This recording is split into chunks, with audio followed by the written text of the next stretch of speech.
This is the Adidas Predator 24 Elite LL, and it's Adidas's new Predator in the laceless version. Now I find it interesting that the Plus model is now the model with the tongue instead of the laceless version. They've also gone away from using Plus in their Copas, but have kept it on the Crazy Fast. So why they're doing this, I don't really know. I don't think it makes a lot of sense, but here we are, the Predator 24 Elite LL. I'm glad that Adidas kept laceless football boots around. The Adidas Predator Accuracy Plus was one of my favorite boots of all time to strike a ball with. I don't know why. And these didn't quite feel like the accuracy. They do feel like their own boot, and that's good, but they also feel a bit more different from the lace.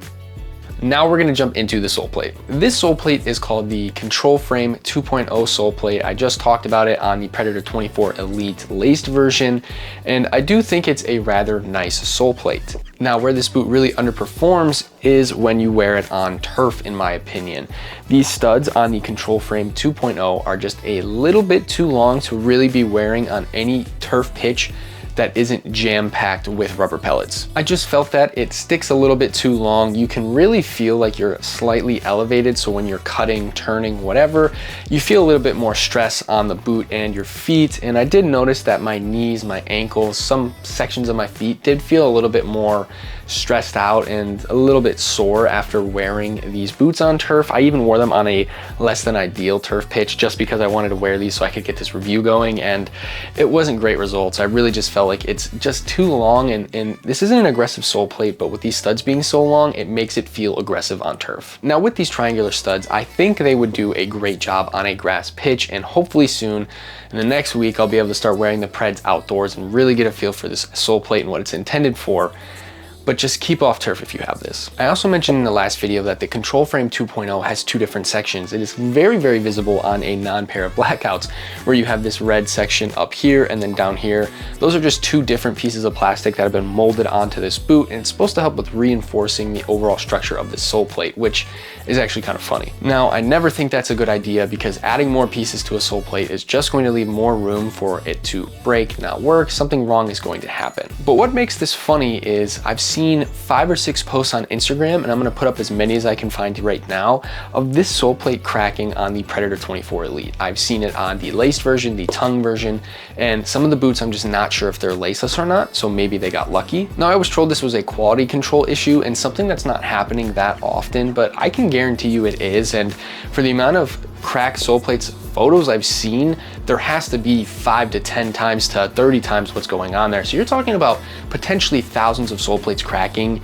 and that is not a good look on Adidas at all. At first it seemed to be the launch colorway or the teaser where it was all orange with some black and maybe some yellow. I've seen a lot of those crack, but we've also seen them on the pearlized or whiteout colorways, a few of the blackouts, and then a ton of this, I think, actual launch colorway, not like the hyped colorway version of a lot of sole plates cracking. It's a problem Adidas needs to address very soon because at this point it's just getting absolutely ridiculous. Moving on to a better aspect of this boot, the upper. It performs, I would say, better than the upper on the laced version, and that's solely because you get a very nice ball to foot connection between this one piece knit upper with no lacing and the Hybridtouch that surrounds it. The knit does feel good on this. It feels fairly comfortable. I feel like this knit actually hugs your foot really well, and it scrunches up when you first put the boot on, which to me means it's tight enough to where it's grabbing your feet and the top of your socks and the top of your feet whenever you slide your boot in and you have to adjust it. And if that's happening with laceless boots, you want that, especially in the beginning, because that one means they're not overstretched, and 2, it means that they're actually trying to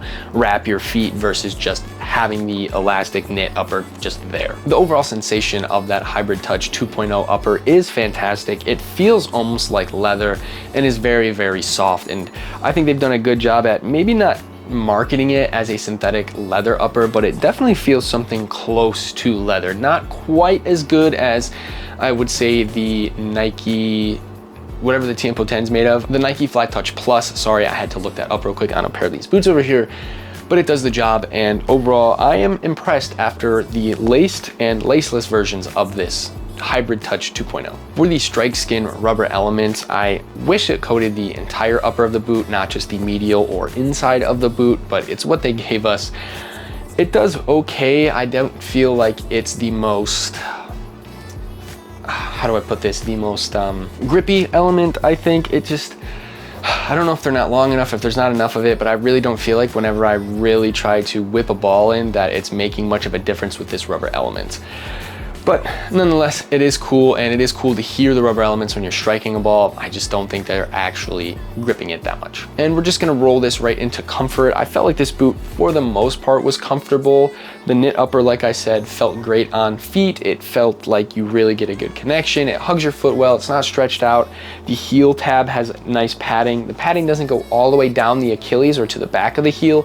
It kind of sits a little bit higher, but I didn't have any sort of blisters or rubbing. It felt comfortable the entire time I had them on my feet, at least for the heel tab. What was uncomfortable about this boot was the width. I did get those more traditional hot spots that you get if you're someone who has wide feet like myself, where especially like right here on the outsides, and especially on the outside here on the lateral side of the foot, it just was not quite there. It took me a long time to really get comfortable wearing these, and even after 4 or 5 wears, I still had some stud pressure down low and still felt like these boots didn't quite stretch out. And this is kind of strange to me because I didn't have this issue at all wearing the laced version or the laced blackout version. So why this is different with the laced model, I honestly don't know. I wish I could tell you, but what I will say is I'm sure it will go away if you just really break these in. I think I only wore these 4 times total, maybe 6 to 8 hours. I just was not able to really wear this boot that much, and you know, I'm assuming after that it'll break in a bit more, but from my experience, just that pain hung around a little bit longer than I'd like. As for the size of this boot, I went with my normal 9 US. That's what I go flat across the board with whenever I'm testing any single brand that I don't have insider information from friends who have worn these boots. I went with a 9, and I felt like there was more room in the toe on this boot than there was with the laced version. Maybe it was about the same, but it was a lot more noticeable with the laceless version. I felt like it was almost a half size up this time instead of a quarter size, which usually happens to me, because I actually feel like I'm between an 8.5 and a 9. So somewhere around an 8.75. And I was able to wear this boot without dragging the toe at all. I didn't feel like when I played, I noticed it, but putting them on my feet for the first few times, or really any time I put them on my feet, it was kind of clear that, hey, there's a little bit more extra room in the toe. Now, could I have gone down half a size? Maybe. The width is just something I don't like to mess around with, and already having a little bit of pain and discomfort with the width on this boot in a 9, I couldn't imagine what it would be like in an 8.5, and I just don't have the time to properly break in a boot that would be a half size smaller. So maybe it fits the toe perfect, but then the width is just too much. Don't think I could do that. If you have narrow feet, maybe you can get away with this, but if I were to recommend you a size, I would say go with your normal Adidas size. I wish I could confirm that if you have skinny feet, you can go down half a size, but I just don't have skinny feet, and I don't have any friends who've had to do this. The durability on the laceless version seemed to be a bit better than the laced version, so I don't know if I just got just a random pair that missed quality control, or if it's happening with the blackout boots, but the issue I had was my heel tab, or the heel cup, separated from the actual upper.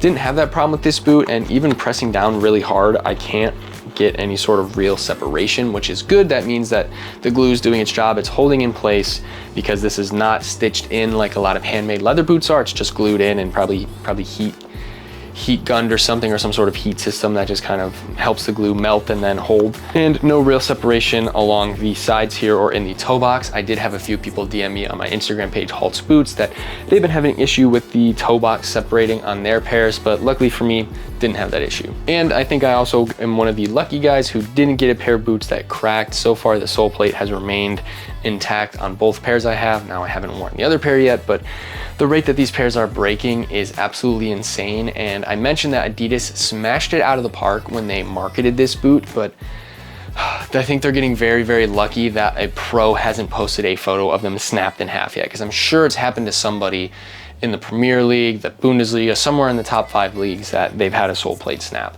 I could be wrong there, because a lot of them are made in factories that are handmade and not just, you know, machine made, but I don't know, dude. It's getting to be a real problem, and it seems like quality controls from brands are going down and down, and they're just bringing up the prices of boots. And at some point, as consumers, we have to make this apparent. I don't know how we can do that. I don't think they would care at the end of the day, if I'm being honest, but something's got to be done, because I can't keep dealing with these pairs breaking. And I'm only wearing these pairs for a week at a time max when I do these reviews, full disclosure.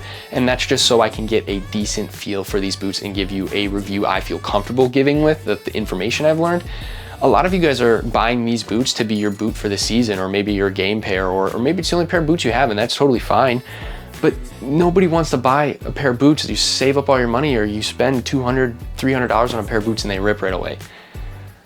I know I keep hitting on this every video, but we have got to do something. The only boots I've worn that are having issues with this are the big brands: Puma, Nike, and Adidas. New Balance has been great for me. Mizuno has been amazing for me. Adler, it's a small brand from Japan, and they are killing it. Why can't these bigger brands do this? They have more money, more staff, more designers, the ability to create great products, and they're just not. Now, the lockdown on this boot is not as great as the laced version. That's pretty obvious if you ask me, and I've been saying this for the last year since I've been reviewing football boots. Laceless boots are not gonna have as much lockdown, but they, in my opinion, provide a bit more comfort. So it's kind of a give and a take. And yeah, the lockdown just wasn't quite as good as the lace version. The lace version. I did feel my feet slide around a little bit. I've seen a lot of people having issues with their heels popping out of the heel cup and their feet sliding out of the boots. I didn't have that issue at all. I did, like I said, have a little bit of movement. Felt like my feet rolled a little bit more than I would preferred.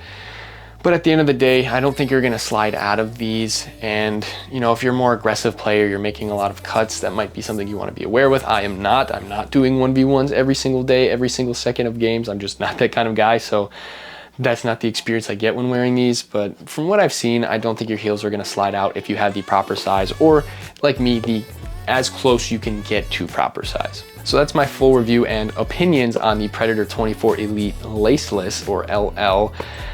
Definitely something I don't think I would choose over the laced version, just because they seem like they fit a little differently, and it could just be a mental thing.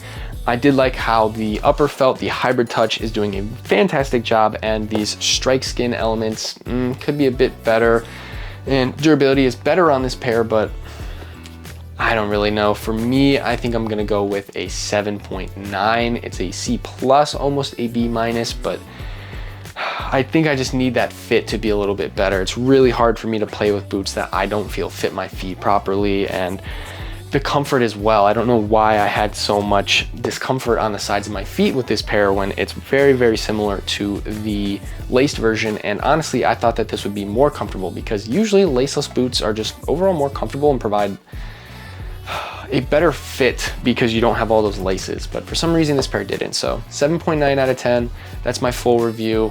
If you like this video, please make sure to subscribe, check out the rest of the videos on our channel, and I will see you guys in the next review.